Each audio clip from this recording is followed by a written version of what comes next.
Okay, yes, it is a 2-for-1 special today. We are live in the Fantasy Football Forum podcast or stream. If you are watching this on YouTube, feel free to go ahead, subscribe, hit that subscribe notification, get notified when we go live or post new videos. And if you're finding us on Spotify. We are also on Spotify, but we are doing a 2-for-1 where we are dropping some reactions to week 6 in the NFL and quickly going through the waiver wire. The reason it's kind of going to be quick on the waiver wire is there's not a whole lot out there. But let's get first to our reactions to week 6 in the NFL. What happened? What did we see? Well, first off, not everything is as we thought it was. Teams are not as good. Situations are not as good or as bad as we think they are. Week 5, we saw the Steelers get demolished by the Buffalo Bills. And supposedly that was supposed to happen against the Buccaneers as well. But that didn't happen. Actually, no, they came out and shocked everybody and won. Well, how'd that happen? That wasn't supposed to be what happened. Or we saw Buffalo, who had came out and destroyed Pittsburgh. They beat Kansas City. They proved they're a good team. But Kansas City also proved that they're right there with Buffalo as one of the great teams. Minnesota beat Miami. I get Miami does not have Tua, but they still have all their playmakers. They had Teddy Bridgewater, who is not as talented as Tua as a quarterback, but he is also not terrible for a quarterback. Another surprise is Atlanta coming out and beating the 49ers. The 49ers are supposed to have this awesome top 10 defense, and they do have a really good defense. I'm not going to say they don't. But that's not what we saw. I've said it before, right? Things aren't as bad or as good as they seem. Teams like Atlanta, Houston, they're going to be kind of pesky. They're going to put out something we don't necessarily see. I was starting to harp on this before. I didn't really go all in on it like I should have. Don't expect what everybody is saying, what the narrative is. I didn't expect that Pittsburgh was going to get blown out 2 weeks in a row when they faced off against Tampa Bay this week. And that didn't happen. Now we can go back and try to debate, and people have debated about why and what's going on. And that's, again, where it's the NFL, fantasy football, we're a very reactive show. Reactive shows, we're reactive with our analysis, where we need to be proactive. It's almost like a successful bettor will not take into account certain things that we think is important when it comes to how we prep for things. We need to take that approach where we need to not pay attention to some things that we think are important and pay attention to what truly is important from a week-by-week basis. We need to not be so one game specific, one data point specific with how we view teams and be so up and down, and kind of go with, do we think this team is good initially? Did we think that at the beginning of the year? Or do we think this team is not good? And did we think that before? Right? So that's part of the issue we have, is we tend to be a volatile week by week, game by game. What are we seeing that these teams do? And how are we reacting to that, right? So that's kind of the challenge. Part of the issue is we get to week 5. We now have 5 data points. That's a lot for NFL. But when it comes in terms of real data points, when we're doing analysis on things, whether it's a project or whatever it is, 5 data points isn't a lot. But we think we know what's going to happen. And rarely does that thing actually happen. Not the way we think it's supposed to happen, right? Jamar Chase, Joe Burrow led the Bengals back and defeated the Saints? Are the Saints really that good? Are the Bengals really that bad? I don't think we got the answer to those questions. We can look that the Bengals are not playing the same way that they were last year. Nope.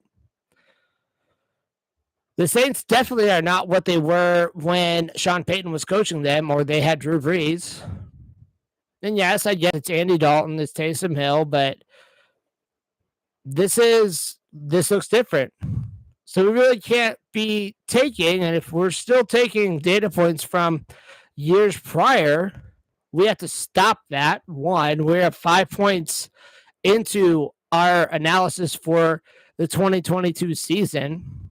We need to stop with, well, I need to look at how these teams did last year. Nope, no, you don't. This is totally different. There are trends that we can see. There are trends that we can take advantage of.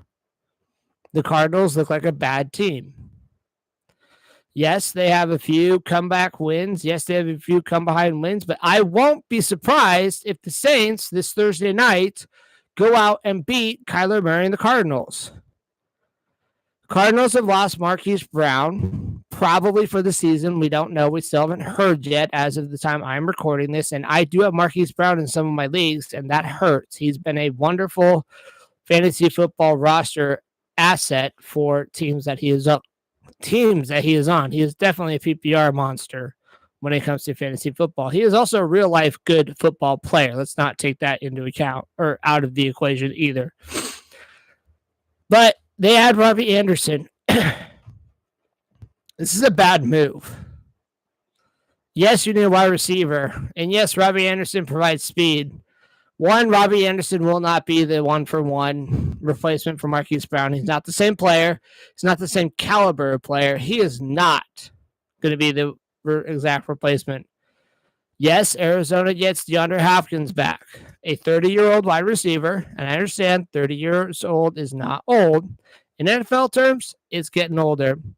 He is coming off suspension, so it's not like he's coming off an injury. So this is a good thing as far as, well, should he do well? Well, he shouldn't be limited by injury or getting over one. But he is at the age apex where his production's probably going to go down. I can't say that for certain. I won't be surprised. So while he may be a top 24 wide receiver, he's not the top 5 wide receiver he has been in the past. He's still a very good player. He is not the same player that he once was. Let's not think that he will be. On a few other things that let's think about as far as we react still. I'm still kind of reacting and taking everything in, where this was the week that we started getting the same talking points. This game's supposed to be this way. This game's supposed to be this way. This is how we see this game going. This is what's there. Little debate of what's actually could happen. And on our spectrum that we've talked about, there's a possibility of what everybody's saying could happen versus what actually does. Remember, football, it's not a predictable game. We like to try to think it is. We like to use numbers. We like to use formulas. We like to use equations to say, hey, based on my analysis and based on the data points that I have, this is how I see it. That works better in sports like basketball, baseball, sports where the predictability of it becomes more because of how many data points we have, how the games are played. Football is a unique monster when it comes to trying to do that. So, the lesson that I take from week 5 that I should have been more emphatic on than I wasn't. I brought up very, very gently. I brought up, well, I don't think it's going to be this way. I just don't see it being the way that people are saying it. And I only said that about a couple games. I know one specifically, and I have receipts, so I can go back and look. And I will say this was the Steelers and Buccaneers game. The Buccaneers, on paper, were supposed to go out and blow the doors off the Steelers, and that didn't happen. And I said, I don't see them doing that. I see them winning. I see the Buccaneers winning, and that also didn't happen. But it's not going to be the same. We react too much.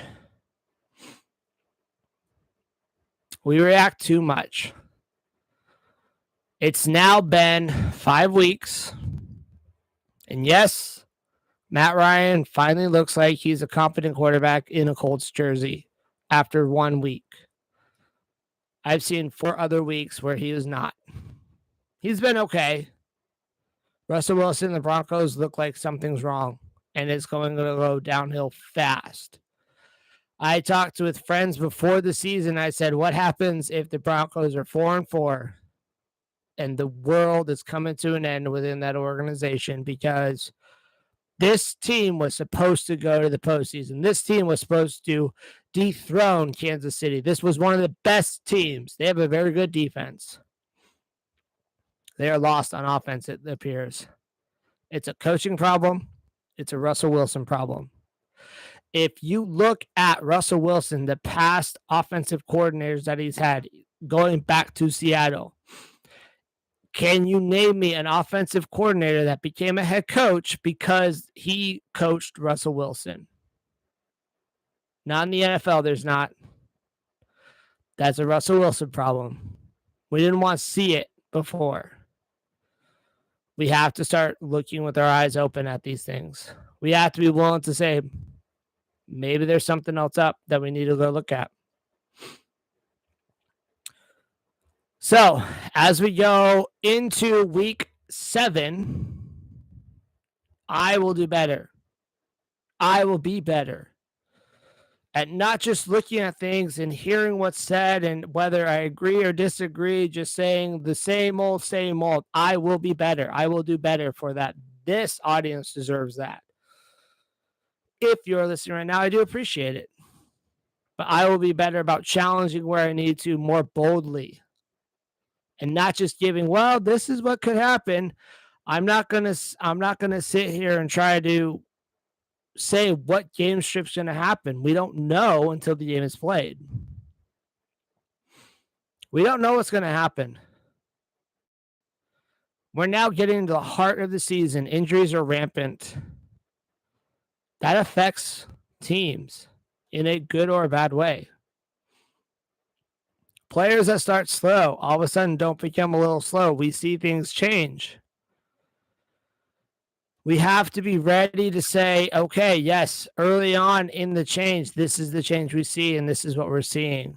We use numbers, we use analytics, we use things to see that. We also use what we see with our eyes. So let's be better. Let's be better. This is how we differentiate ourselves when we play fantasy football, by being better on the margins. Again, I'm not out here going to tell you, oh, pick up this guy that's everybody's already either has. Now I'm going to run a few players that I think are pretty interesting, and whether you have to trade for them or, whatever you have to do, pick them up on waiver wires. There's some interesting players and names out there still. We're going to get things wrong because fantasy football players, analysts, managers, whatever you want to say, we all are. We aren't not NFL coaches. We don't look at it that way. Last week, it was pick up Mike Boone. Go get Mike Boone. He's going to be the lead guy in this back. Nope, it was Latavius Murray. I don't think that's the correct call. I think Latavius Murray is a inferior back to a guy like Mike Boone. I think Mike Boone is younger, has the size, athleticism, has the speed, has the ability to actually do more and give the Broncos a little bit more. But we don't know. We don't know what's going on in NFL coaches' minds and general managers' minds, why they're doing what they do. I understand adding Latavius Murray as a depth piece for the Broncos, but I don't understand the playing him over a better player. But that happens all the time. Jamal Williams was played over Aaron Jones for the longest time. Fantasy football managers were touting, hey, you need to go play Aaron Jones. We don't know what's going on within NFL front offices. We don't run the organization. We can only see what we would want to see sometimes. And that could be a bad thing. But let's look at as we go to week 7. And there are bye weeks here. So there are a lot of good teams on bye weeks. If you have an Eagle, if you have a Ram, you have a Viking, there's some good teams on bye. Off the top of my head, I did not come as prepared as I should have, but those are the 3 teams, the biggest name teams that I see on bye. You're going to be hurting if you have some of those. There are some top names, Justin Jefferson, Cooper Kupp, A.J. Brown, Devontae Smith, Miles Sanders, Dalvin Cook, Jalen Hurts, Christian Kirk. No, excuse me, not Christian Kirk. Kirk Cousins. My bad. Wow. I too many Kirks. Too many names mixed up. My bad. Anyway, there are some guys you need replacements for. And depending on your league, it might be kind of thin. That's okay. We'll find it.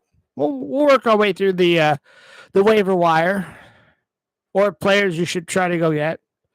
If a guy like DeAndre Hopkins is still somehow out in your league, go get him. You're probably not able to trade for him because the guy that drafted him probably held on and it's not giving up, especially now that Marquise Brown is down. You can send offers if you want, but you're probably going to get rejected. Don't go. If you're adding Robbie Anderson, my recommendation is don't. He was not that good. He had one good week in Carolina. I don't think he's all that special. He's not going to fill. If we think Robbie Anderson is going to fill 1-for-1 the Marquise Brown role, we are wish casting and we are going to best case scenario. That is where we make mistakes as fantasy football analysts and managers, thinking best case scenario always only. We can't do that with players. We have to take the potential of this could be a bad switch. He was already not doing that well in Carolina. He was going to be off the team in Carolina until Arizona called, and they called because Marquise Brown is hurt. I like Rondale Moore. Excuse me. I like Rondale Moore a little better. If Rondale Moore is out there in your league, go get him. I think he has the opportunity of being a better fit for what Marquise Brown did while having DeAndre Hopkins come back and fill that alpha role. Yes, DeAndre Hopkins is probably not this player he was, but if you're going to get somebody, I would go after Rondale Moore, whether it's a trade or go pick him on waiver wires if you're in a shallow league. Another guy I really think has potential and showed it again. He is not the lead wide receiver. That's Amari Cooper for this team, but it's Donovan Peoples-Jones. He has flash ability. Even on 3-4 targets, he can be relevant within fantasy football. When Deshaun Watson comes back, he has even more upside. Deshaun Watson has the ability to put Donovan Peoples-Jones type players on the radar of every fantasy football manager. He did it with Will Fuller, and Will Fuller is a boomer bust guy. But when he booms, it's big booms. Those are the 2 biggest wide receivers that I see as potential. Also, a guy that's up and coming, Wan'Dale Robinson for the New York Giants. He only had 4 targets. He only ran 10 routes. He was coming off injury, though. He had 4 targets on 10 routes, though. When he gets a full workload, Kadarius Toney is obviously not going to be a thing this year. Wan'Dale Robinson is going to be the guy. And I understand Wan'Dale Robinson is a very small guy, but the thing to remember, he has been this small his entire life. He has played this small before. Guys like Devontae Smith have done it too. Is it a risk? Absolutely. Wan'Dale Robinson, I'm not even saying go start him. If you have to, I mean, I don't absolutely dislike it. I don't love it, but, you know, you missing some guys, you need a filler, and it's like, well, I'm kind of shooting for the moon here. Yeah, sure, go for it. You can do a lot worse, right? For running backs, if Kenyon Drake's out there, go get Kenyon Drake. Something's up with J.K. Dobbins or how the Ravens are not utilizing him. If you want to lead back, I said it before J.K. Dobbins got back, it's Kenyon Drake. This is the guy to go get. He's still that way. I said it in the early weeks of the season. It's still that way though too. I don't love it, but we also don't know why coaches always make the decisions they do. Maybe Dobbins is really hurt. If you haven't traded for this guy yet and you're still able to, the window is going to be closing or shut soon. But go trade for Travis Etienne. He is the lead back for this Jaguars team, and it has taken over now. Your league mates may not recognize that, though, but by the snaps, percentages, and rush share he has, he finally had over 100 yards from scrimmage this week. That window is going to close and be shut for a very long time if you don't have him already.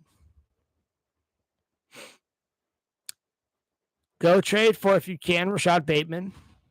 Yes, he's been out, and it's a risk. It's a big risk, but he will be the lead wide receiver in this Ravens team. They don't have one as far outside of Mark Andrews, and their season gets a lot easier for wide receivers. They've had one of the toughest for wide receivers so far. Go trade for Rashad Bateman if you can. Buy him low. Other running backs to pick up, I mean, I would hold on to Eno Benjamin. I know he didn't do a whole lot. Again, I don't think it's Keontae Ingram. That's the backup. I think it's Corey Clement, if there is one. But I also hold on to Eno Benjamin. James Conner, if he's able to come back and when, he's not going to stay healthy the rest of the year.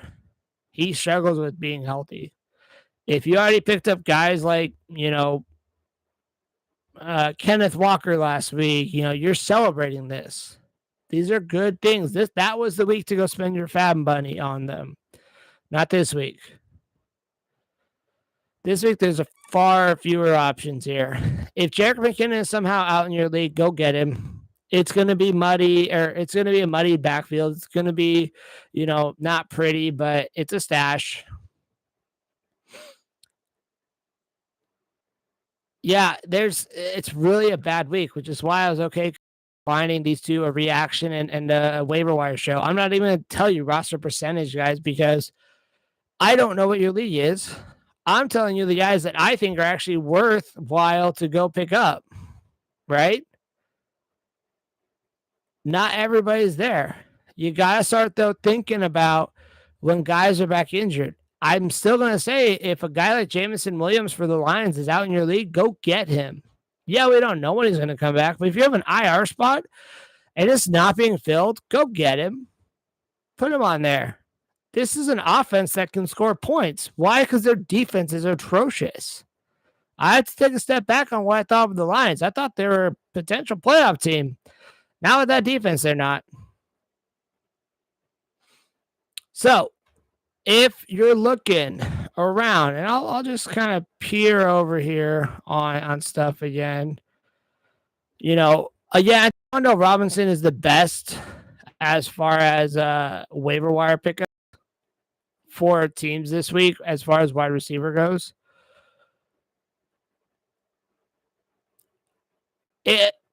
If you're in shallow leagues, I mean, you should already have guys like George Pickens, Jacoby Myers, Rondell Moore, like I already mentioned.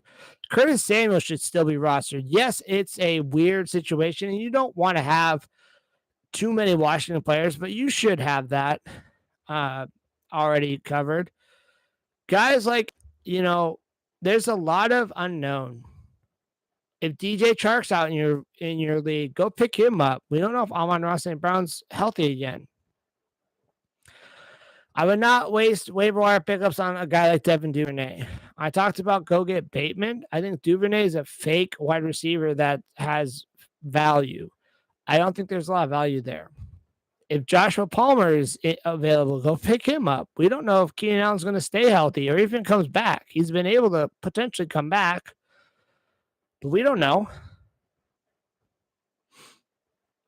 I'm not going to go out and get guys like Paris Campbell after 1 week. I don't believe it. I want to see it again. If I missed that boat because I didn't see it, I was on Paris Campbell earlier. I'm not saying it's not real. I'm just not saying I don't believe in it yet. I'm not interested, and this is going to be the last two players I talk about. I'm not necessarily interested in Tyquan Thornton. I get it. He had a great game this week. Devontae Parker's still there. Jacoby Myers leads that wide receiver room. I think Tyquan Thornton's not going to have as consistently of a good game. If I'm taking speculation, I'm going to go out and go get Sky Moore. He's out there in 3 wide receiver sets. He found his way out there in 2 wide receiver sets this week against the Bills. They're utilizing him more. It is a speculative stash and add. But I would take that one on. I would take Sky Moore on the Chiefs offense as a speculative versus the number 3 wide receiver, potentially number 3 wide receiver on the Patriots offense. So that's all I got. Hope last week ended well for you. Let's start this week well. We will be live later this week for our prep show and run through each games, and we'll do it again. Thanks for watching.